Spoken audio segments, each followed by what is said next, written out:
Alors bonsoir à tous, bienvenue sur ce nouvel Insta Live désormais traditionnel de l'ISCPA. Alors bienvenue à tous, désolé pour ce léger retard de 2 minutes de démarrage. Je suis Isabelle Dumas, je suis donc la directrice de l'ISCPA Lyon et donc je vous souhaite à tous la bienvenue à ce nouvel Insta Live désormais traditionnel du jeudi soir de l'ISCPA Lyon. Alors ce soir, le thème que nous allons aborder, c'est le parcours international dans le bachelor communication. Alors, en attendant que tout le monde se connecte, et je vois qu'il y a pas mal de personnes qui sont en train de se connecter, bienvenue à tous. Quelques petits rappels concernant ce bachelor communication à l'ISCPA Lyon. Alors c'est une formation qui s'adresse à des bacheliers, mais également accessible à des étudiants qui auraient déjà un bac plus 1, bac plus 2 en communication, donc via admission parallèle.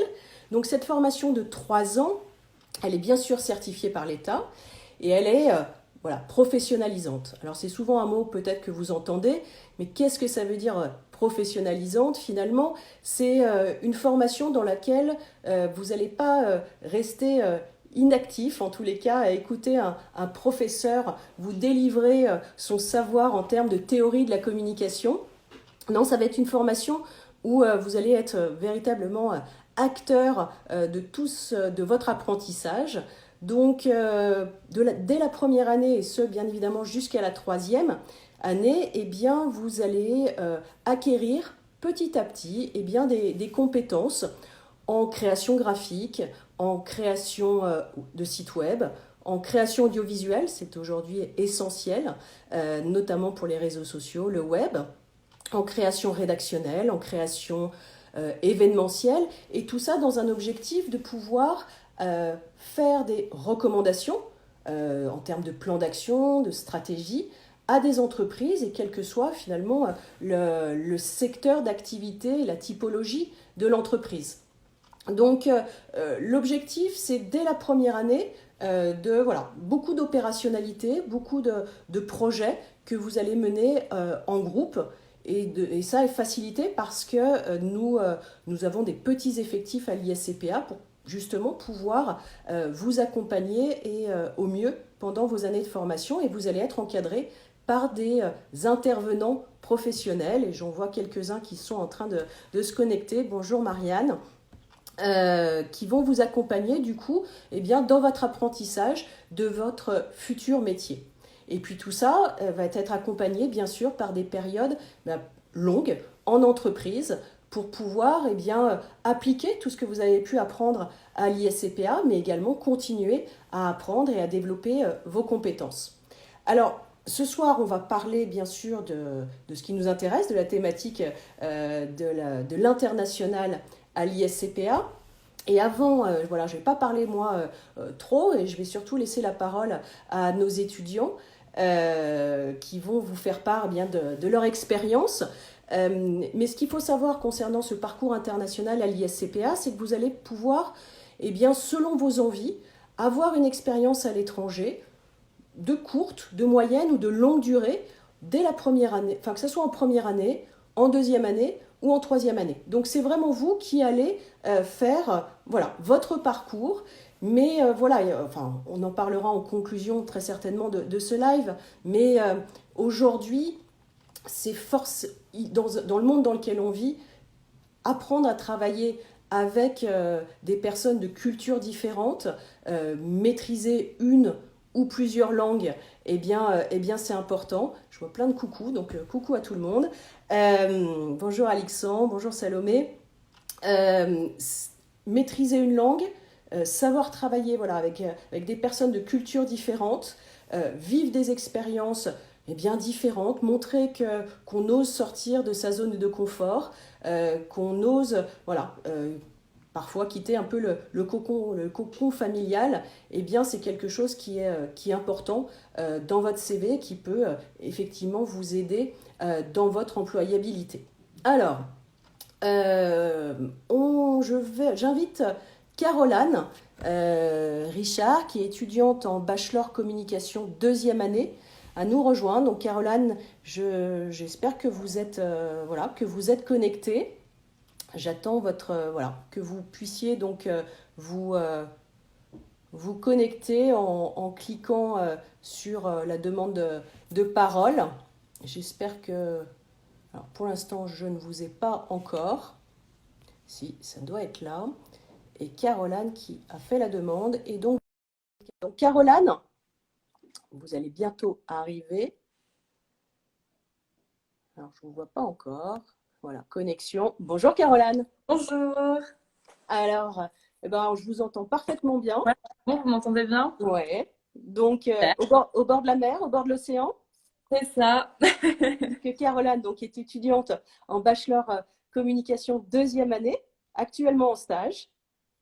C'est ça. Bah, mon stage là, il est fini maintenant, mais je suis sur mon lieu de travail, ouais, du coup. Bon, eh ben, c'est parfait. Alors, du coup, Caroline, vous allez nous parler de ce que vous avez vécu à la... C'était en septembre 2019, C'est ça, ouais. voilà, qui était le kick-off au Japon. Ouais, c'est ça. Et vous étiez une des 18 étudiants à avoir participé à cette belle expérience. Alors, parlez-nous-en un petit peu. Et ben, en fait, ce voyage-là, c'était juste avant la rentrée de septembre, du coup. Mhm. Et de base, en fait, c'est un voyage que j'aurais jamais fait par moi-même là actuellement dans ma vie. En fait, c'est quelque chose que je voulais faire, mais j'avais pas forcément l'opportunité. Enfin, c'est quand même toute une organisation, un prix, etc. Et du coup, quand le groupe IGS a proposé ce kick-off, c'était clairement l'opportunité de partir. Et du coup, j'ai directement voulu y aller, quoi. Et en fait, ce voyage-là, je le qualifierais de voyage 360 dans le sens où, en général, on part, on va faire du tourisme, on visite, etc.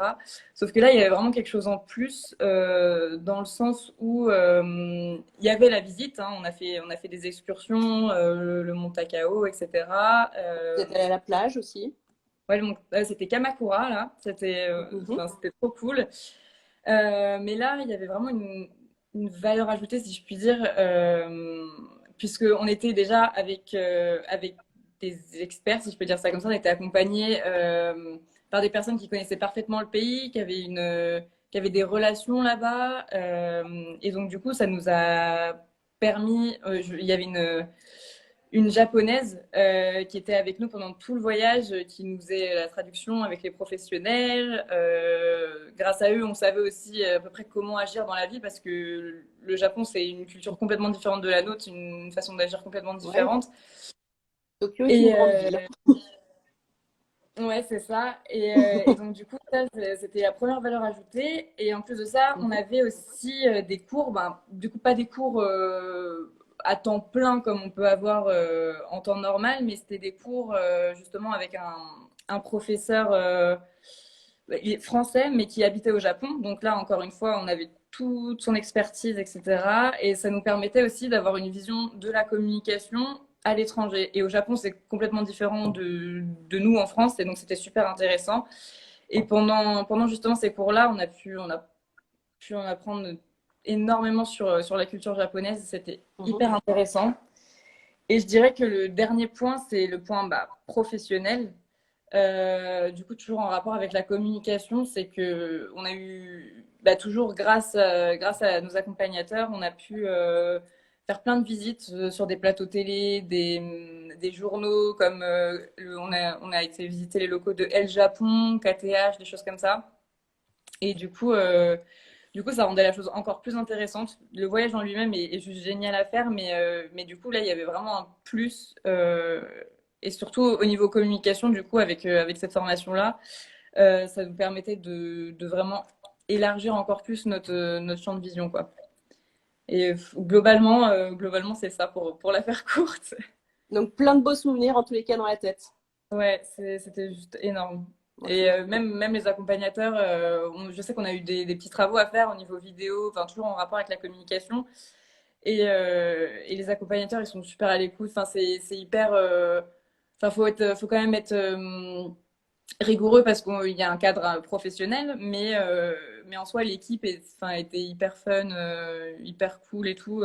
Enfin, c'était hyper sympa comme voyage. On était dans un hôtel, c'était assez convivial, l'ambiance, etc. Et je sais qu'on a eu aussi Mhm. des ateliers du genre origami, on a pu échanger, rencontrer plein de personnes, aussi bien des professionnels que, que bah, justement des intervenants, des Mhm. Japonais, etc. Du Et coup, Caroline, enfin les cours, en tous les cas, ces cours de découverte de la culture japonaise, de l'économie japonaise, voilà, de la culture, étaient faits en français, parce qu'il y a une question ouais. me, Oui, qui ouais, je vois, est la posée. langue n'était pas une barrière. Non, bah justement, le prof était français, il vivait au Japon depuis des années, hein, sa famille est japonaise, etc. Il a fait sa vie là-bas, mais il est quand même français de base, du coup, nos cours étaient En en français, français. et puis de toute façon, vous aviez cette personne, cette japonaise qui vous a un peu chaperonné pendant les 2 semaines et qui était là Ça, aussi pour vous donner, voilà, vous aider dans la compréhension des choses dans la vie quotidienne. ouais, c'est ça. Et je vois Camille, Camille, justement, que vous pouvez voir dans les commentaires, c'était un de nos accompagnateurs au Japon. Et ouais, du coup, c'était super cool. C'était une équipe assez jeune et tout, en plus, donc Voilà, franchement, ce qu'il faut bien comprendre, et on vous parlera là d'autres séminaires de pré-rentrée juste après, c'est que voilà, forcément, c'est une expérience que vous pouvez pas, c'est totalement différent de si vous allez 2 semaines par vous-même à Tokyo. Voilà, là, il y a un véritable euh, intérêt pédagogique, mm, un encadrement et des rencontres que vous, bien évidemment, que vous ne pourriez pas faire euh, voilà, si c'était un séjour personnel. ouais, c'est clair. Il y a vraiment cette valeur ajoutée En tous les de. cas, vous nous avez bien fait rêver. Nous, on n'y était pas, mais grâce à Ouais, toutes les photos et les vidéos qu'on a reçues pendant ce séjour, voilà, on a bien compris que vous passiez des beaux moments. ouais, Bon, en tous les cas, merci beaucoup, Caroline. et bah de rien. Travaillez bien. Merci. Et puis du coup, bah, vous allez vous déconnecter. Et Ouais, ça puis, marche. je vais inviter Florence Lebois-Galli, qui est donc la coordinatrice des relations internationales du groupe IGS, et à nous rejoindre. Bah, bye, Caroline, merci. Donc, voilà, c'est Florence Lebois-Galli qui va prendre la parole, qui va se connecter. Si elle y arrive, mais elle va y arriver, je n'en doute pas. Donc, Florence, il faut remonter, je crois, dans le fil de conversation. Et il doit y avoir une étiquette qui demande à se connecter. Et Florence va nous parler, voilà, on essaye de changer aussi les destinations. Et cette année, nous avions proposé à nos étudiants de faire un séminaire de pré-rentrée à Washington, aux États-Unis, bien évidemment, qui devait se dérouler la dernière semaine d'août, première semaine de septembre. Alors malheureusement, au vu des conditions sanitaires que nous vivons, eh bien, ce séminaire de pré-rentrée on a été contraint de l'annuler. Mais néanmoins, alors je ne vois pas encore Florence qui se connecte. Donc si Florence, tu peux essayer de te connecter. Mais a priori, je ne te vois pas arriver. Donc, il faut bien remonter le fil de la conversation. Et puis, il y a tout au démarrage voilà, un petit encadré gris qui demande pour demander la. Je ne trouve pas le bouton, Florence. Alors, en remontant tout en haut de la conversation, il va falloir demander à ton fils, peut-être, Florence. Les plus jeunes sont peut-être plus aguerris.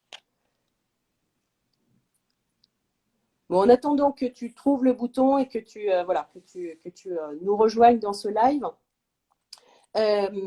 Donc, comme je le disais, le séminaire de pré-rentrée qui était prévu là pour la rentrée 2020 devait se dérouler à Washington. Il a été malheureusement annulé, mais bien évidemment, il sera reporté à la rentrée 2021. Donc là encore, c'est un séminaire, et voilà, je vois Florence qui va nous rejoindre. Alors maintenant, et je t'ajoute. Donc ce séminaire, toujours d'une durée de 2 semaines, à destination des premières, des deuxièmes, des troisièmes années. Donc là encore, il n'y a pas d'obligation de le faire quand on est en première année. Vous pouvez décider de le faire en deuxième ou en troisième année. Mais Florence, bah, merci de nous rejoindre. Et je te laisse parler voilà, et donner envie, même si voilà, j'ai vu quand même dans la conversation qu'il y en avait quelques-uns qui s'étaient préinscrits, en tous les cas, pour Washington de septembre. Mais en tous les cas, peut-être aux autres de leur donner envie de, de, de rejoindre ce séminaire à Washington pour la rentrée 2021. Oui, donc bonsoir. Effectivement, c'est un petit peu dans la lignée de ce que racontait Caroline tout à l'heure sur le kick-off. Donc, c'est ce qu'on appelle des Learning Expeditions et on espère en créer et en développer d'autres pour donner le goût de découvrir, comme le disait tout à l'heure Caroline, de nouvelles cultures à travers des expériences qui vont permettre également de s'enrichir au niveau de vos formations en communication et journalisme. Donc, l'idée était pour Washington, dans le cadre de la campagne notamment qui a lieu en ce moment présidentielle et tous les ouragans qui vont autour, de faire découvrir le monde de la communication et du journalisme avec une autre vision, une autre façon de voir les choses, notamment autour du lobbying. Donc, ces Learning Expeditions sont faites énormément dans le cadre de rencontres professionnelles. C'est ce qui était le cas pour le Tokyo et ce sera également le cas pour Washington DC, avec une vraie volonté de vous faire vivre une expérience en immersion. C'est absolument pas le côté effectivement trop culture et visite, même s'il y en a, même si elles sont importantes, mais lorsqu'il y a des visites, par exemple, c'est des visites avec les coulisses du Washington Post, la possibilité de rencontrer, comme je le disais tout à l'heure, des gens qui font du lobbying auprès des communicants à la Maison-Blanche, un certain nombre de possibilités comme ça qui sont absolument uniques et qui vous permettront de voir les choses peut-être autrement que la façon dont nous, Français, on voit la communication faite, surtout en ce moment, il y a beaucoup de choses à dire par le gouvernement. Et tout ce qui se passe, c'est à Washington parce que c'est aussi le siège de très grandes entreprises. Nos partenaires là-bas nous proposent notamment d'aller visiter le siège d'Amazon et de découvrir à travers la directrice du marketing et de la communication comment fonctionne une entreprise de cette taille-là et quels sont les aléas sur l'interculturel. Donc l'objectif, c'est effectivement quels que soient les stages que vous ferez après, et même si jamais vous ferez de l'international au quotidien dans votre vie professionnelle, c'est réellement de vous ouvrir les yeux différemment sur une autre façon et d'appréhender le mode opératoire au niveau de l'éducation, parce que c'est complètement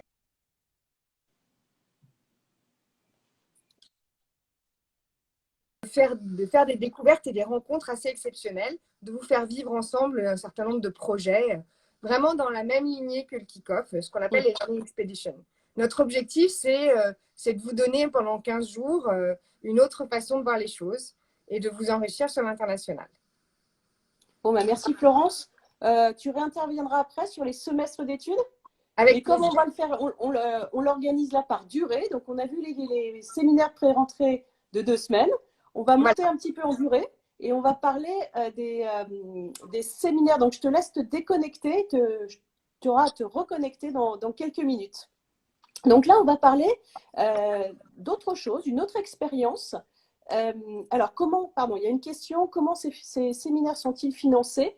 Alors, pour être très clair avec vous, le kick-off au Japon avait coûté de mémoire 1750 euros.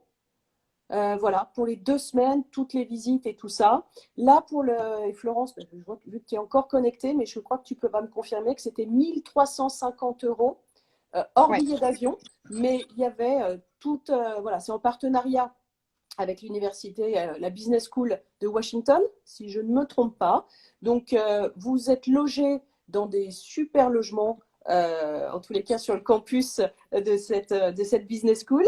Les transports, les transferts, aéroport, université, toutes les visites, une partie de la nourriture, mais vous aviez des kitchens à votre disposition dans vos logements. Donc, c'est 1350 hors billet d'avion. Pour Washington, à cette période-là, voilà, on peut trouver quand même des billets d'avion intéressants. Donc, ça fait des séminaires comme ça qui sont à moins de 2000 euros. Donc voilà, c'est des belles opportunités. Alors du coup, après ces séminaires pré-rentrée, on va parler de séminaires qui durent, d'un séminaire créatif qui est à destination là des deuxièmes années du bachelor communication et qui est un séminaire voilà, sur la thématique de la créativité et de la direction artistique. Et je vois qu'Eliott, incroyable, a déjà fait sa demande, donc il est à l'heure ce soir. Euh, c'est un private joke. Je vous ajoute Eliott. Donc Eliott qui est aujourd'hui étudiant en master, en cycle master communication digitale, première année. Bonjour. Bonjour Eliott. Et qui donc a vécu cette expérience il y a maintenant 2 ans. Donc c'est un séminaire qui est en partenariat avec l'université Pompeu Fabra, si je ne suis pas totalement sûre de la prononciation et de mon accent, mais c'est également en partenariat avec l'ISCPA, nos cousins de l'ISCPA Toulouse. Et donc nous avions en tous les cas cette année-là, l'année où vous y êtes allés, vous étiez trois garçons. Complètement. Et je vous laisse la parole, Eliott. Et ben, du coup, c'est une super expérience pour renforcer sa créativité et surtout, c'est quelque chose qui vient apporter un vrai plus niveau créativité par rapport au cursus qu'on peut suivre à Lyon sur le cursus normal. Donc, moi, il y a vraiment donc une expérience qui m'a vraiment marqué là-bas. C'est déjà au niveau de l'université, ils sont vraiment très très bien équipés. On a accès à des salles avec fond vert, caméra pro, enfin avec vraiment et avec tout un accompagnement de profs derrière. On a dû créer une pub par groupe de 12 et c'était des anti-pubs. On doit créer une anti-pub un peu pour. Donc nous on avait fait sur Nike et c'est vrai que c'était un projet qui était super, qui nous avait fait. On voyait vraiment tout l'aspect créatif qu'il y avait dans une création, en passant par le storyboard, en allant jusqu'à la réalisation, les plans, le son, etc. Donc ça c'était vraiment chouette. Et puis après, il y a toute une partie de notre cursus à Barcelone qui se fait enfin, dans la ville. On doit aller chercher des graphes qui sont connus, des choses en ville, et on doit faire un reportage à la fin qui fait une vingtaine de pages. Et c'est vrai que du coup, on s'imprègne vraiment de l'univers de la ville et de tout ce qu'il y a à faire là-bas, quoi. Ouais. Des visites de musée aussi, je crois. Exactement. Alors, on va avec enfin notre intervenante, elle était elle-même, elle bossait.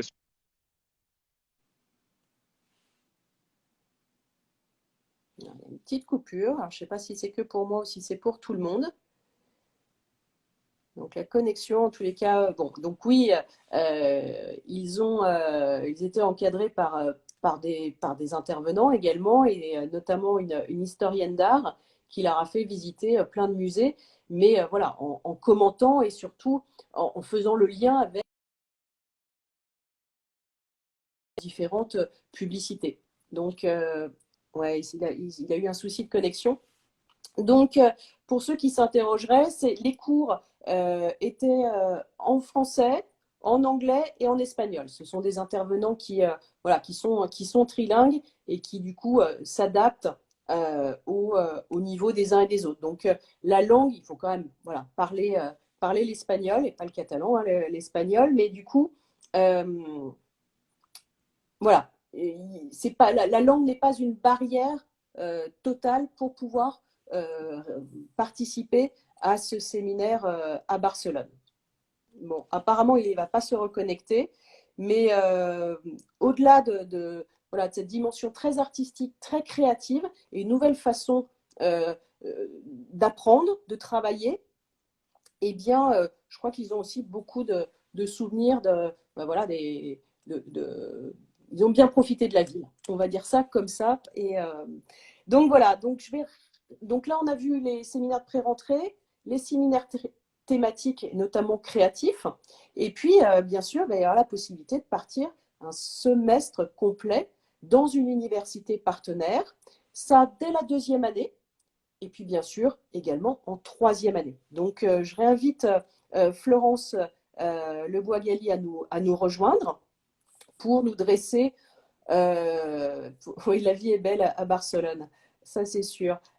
Donc du coup, pour nous dresser un petit panorama, hein, parce qu'on va peut-être pas parler de toutes les destinations qui sont possibles. Euh, pardon, et voilà, Florence nous rejoint. Mais en tous les cas, voilà, nous dresser un panorama des destinations.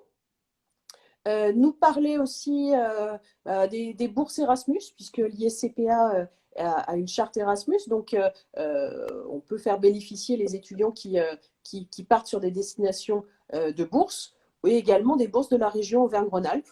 Donc c'est important aussi, voilà, ça contribue quand même au départ. Alors effectivement, une des ambitions que nous avons, c'est que beaucoup d'étudiants de l'ISCPA puissent s'offrir un semestre d'études à l'international.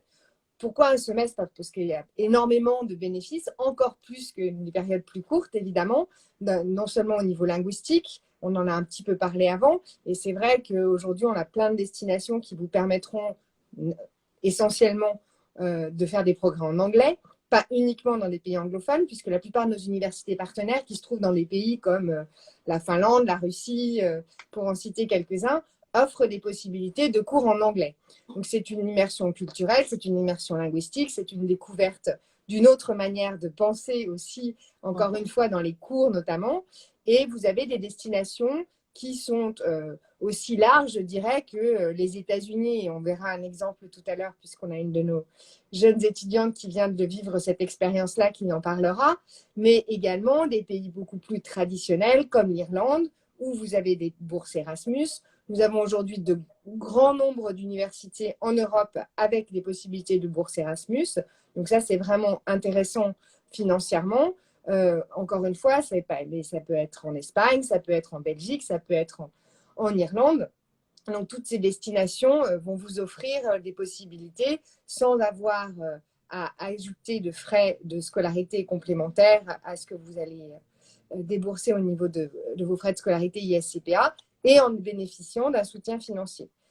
D'autres destinations un peu plus exotiques sont également proposées. On a une jeune fille qui est partie avec l'ISCPA en Azerbaïdjan et qui a vécu une expérience absolument extraordinaire dans une université de très grande qualité avec de belles accréditations et qui a du coup, je dirais que plus vous prenez une destination atypique et exotique, on peut tout entendre dans le mot exotique, plus vous aurez de possibilités aussi que cela interpelle des gens par rapport à des recherches de stage ou d'emploi.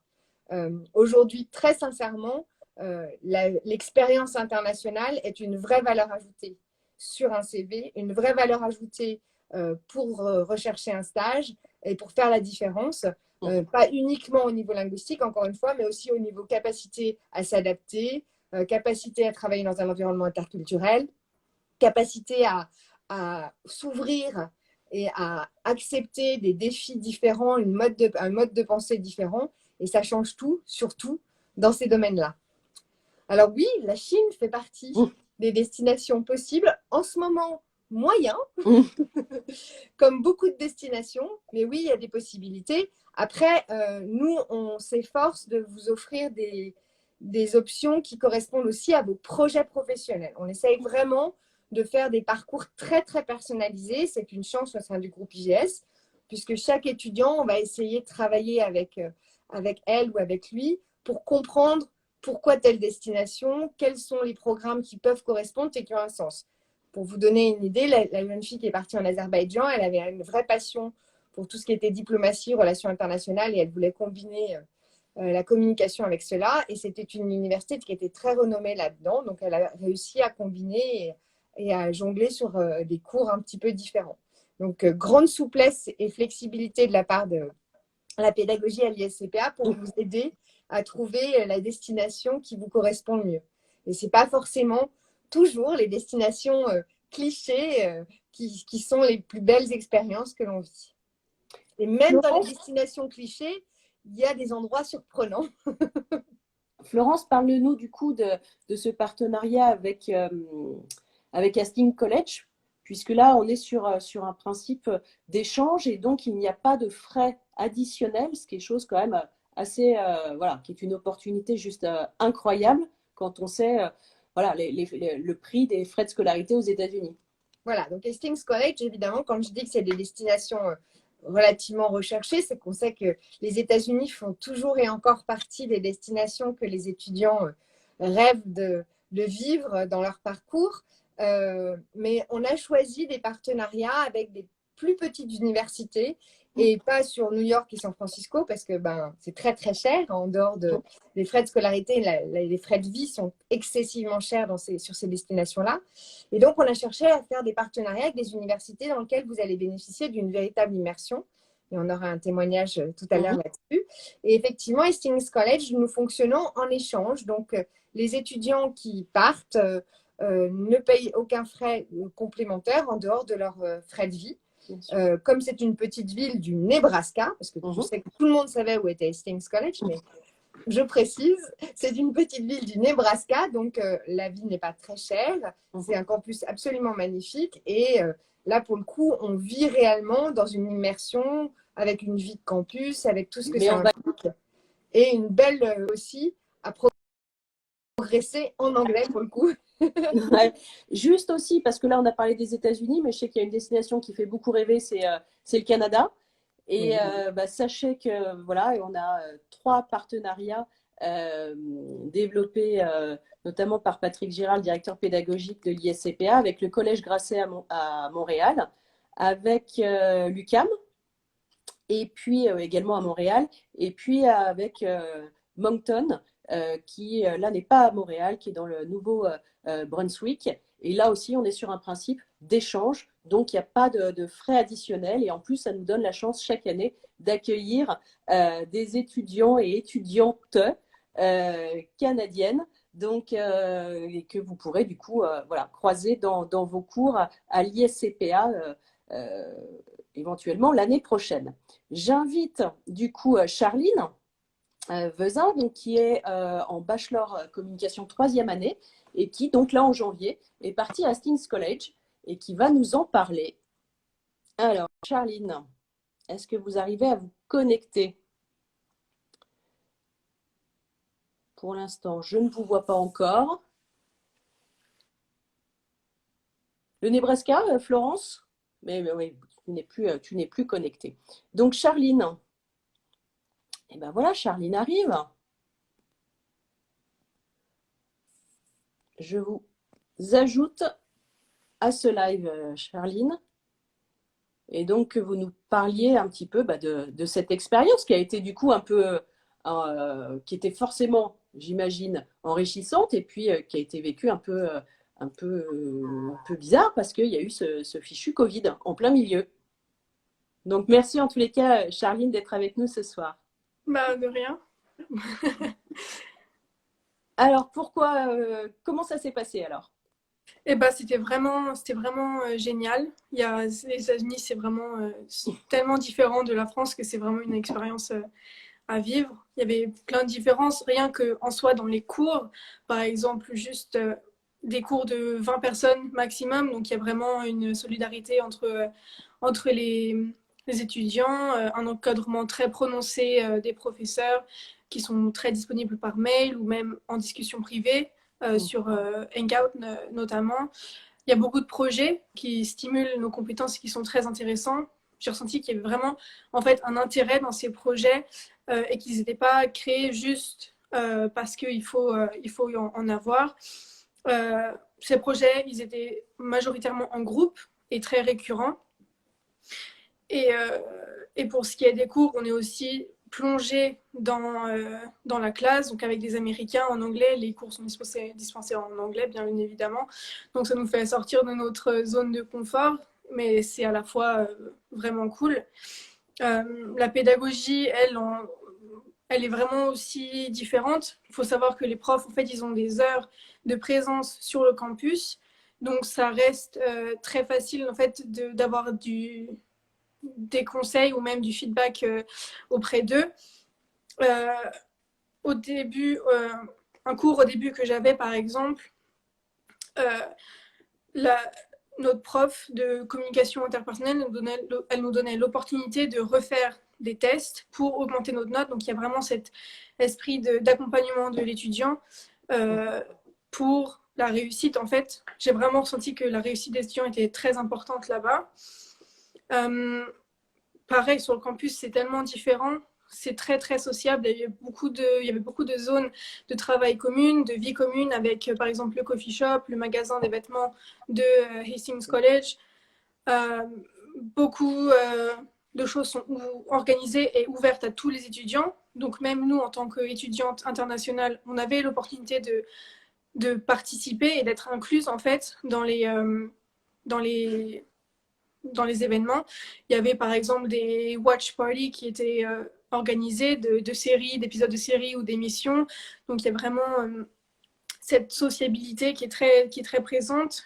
Et avec Agathe Baum, une des Françaises avec qui je suis partie, on a participé au Wanderlust Trip. C'était en fait une idée qu'ils avaient d'organiser un voyage, une petite sortie en fait, sans nous donner aucune information, pour en fait proposer quelque chose qui sort du commun et de très intéressant. Destination surprise, donc. Destination surprise, voilà. Et au final, les cours là-bas, c'est enseigné d'une manière différente, donc de la perspective américaine. Donc ça enrichit encore plus ce qu'on apprend en France. Et pour vous donner une idée, j'ai choisi les cours de communication, graphic design, book production, donc de l'édition, et un autre cours qui était un mix entre communication et graphisme. Et j'avais pris en plus un cours de littérature, mais c'était toujours axé sur la communication, donc ça enrichissait au fur et à mesure mes compétences et mes connaissances au final. Donc du coup, vous y êtes arrivé en janvier? C'est ça, le 3 janvier, et je suis partie du campus aux alentours de mi-fin mars, quand le Covid le campus du coup a fermé. Ouais. Et après, j'étais sur la côte Est, mais je suis rentrée il y a 2 semaines. Mais où vous avez continué les cours à distance. Voilà, les cours étaient en ligne très rapidement. Ça avait hyper bien géré par l'administration du campus. Et c'était les profs ont mis à jour en fait leurs cours de façon digitale et ont été tout aussi joignables et compréhensifs en fait de la situation. Et vous avez validé l'ensemble de vos modules avec une excellente moyenne dans chaque module. Donc, félicitations et bravo en tous les cas. Merci. Charline. Donc, une expérience en tous les cas à encourager pour les autres étudiants, bien évidemment. Tout à fait. C'est une petite précision, mais elle est importante. Sur toutes les destinations que l'on sélectionne, toutes ces universités partenaires que l'on sélectionne, notre objectif, et c'est parce que je le dis parce que c'est quand même rarement le cas, on sélectionne des universités qui prennent peu, voire pas d'autres Français. Et du coup, c'est comme ça aussi qu'on s'immerge totalement, qu'on apprend forcément la langue parce qu'on ne va pas se retrouver avec des groupes de Français où voilà, c'est naturel, on peut avoir tendance à se retrouver entre compatriotes et du coup vivre une expérience qui est beaucoup moins enrichissante. Donc voilà, donc pour nous, on recherche vraiment des universités qui sont à taille humaine, où il y a un vrai encadrement, il y a un vrai attachement à l'étudiant et où il y a très peu de Français, parce que sinon, voilà, forcément, c'est beaucoup moins bénéfique. Oula, il y a plein de cœurs qui arrivent. Ça va être pour vous, Charline. Bon, en tous les cas, merci beaucoup de nous avoir fait partager votre expérience. De rien, c'était cool. Ouais, continuez bien, je vous souhaite une bonne soirée. Merci, vous aussi. Alors, il est 18h41, donc forcément, comme à mon habitude, j'ai fait un peu long. J'en suis désolée, mais en tous les cas, voilà, j'espère que ça vous aura permis d'avoir un panorama de ce que vous pouvez faire à l'ISCPA, que ça vous aura donné envie de partir à l'étranger et de pouvoir vivre ces belles expériences. Avant de conclure et d'arrêter ce live, je me dois de vous donner l'agenda des prochains événements de l'ISCPA. Alors, on vous invite, pour ceux qui seraient intéressés, à une matinée porte ouverte ce samedi 13 juin à 11h. Vous pouvez retrouver le lien de connexion, puisque bien sûr, elle se fera à distance.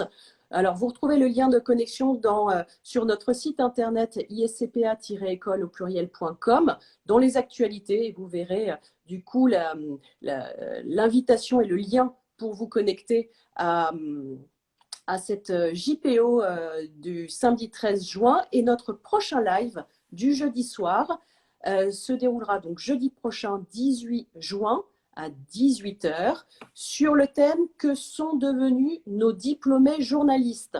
Alors, ce n'est pas un avis de recherche, ne vous inquiétez pas, on sait où sont nos anciens, on les suit régulièrement, ils interviennent à l'ISCPA, voilà, ils prennent part encore à la vie de l'école. Et vous aurez, voilà, c'est un live qui sera animé par Patrick Girard, le directeur pédagogique de l'ISCPA. Et vous aurez la chance de pouvoir échanger avec Margot Dumont, qui est donc diplômée, qui a fait une partie de sa scolarité à l'ISCPA et qui est journaliste à Bein Sport désormais depuis pas mal d'années et qui réussit vraiment très bien. Et puis un deuxième témoignage, celui de Loïc Besson, qui lui aussi donc était diplômé du bachelor journalisme et qui est maintenant présentateur et journaliste sur BFM TV et qui avant est passé par les médias, d'autres médias comme Le Figaro, comme Télé Lyon Métropole ou comme M6. Donc voilà, ça sera pour vous l'occasion d'échanger avec eux sur leur parcours, leur vie maintenant professionnelle et les conseils qu'ils peuvent vous donner si vous êtes intéressé par la filière journalisme en bachelor ou en master. Je vous souhaite à tous, comme c'est la tradition, Rookie aussi, vous souhaite à tous une très bonne soirée. Prenez soin de vous. À très bientôt. Au revoir.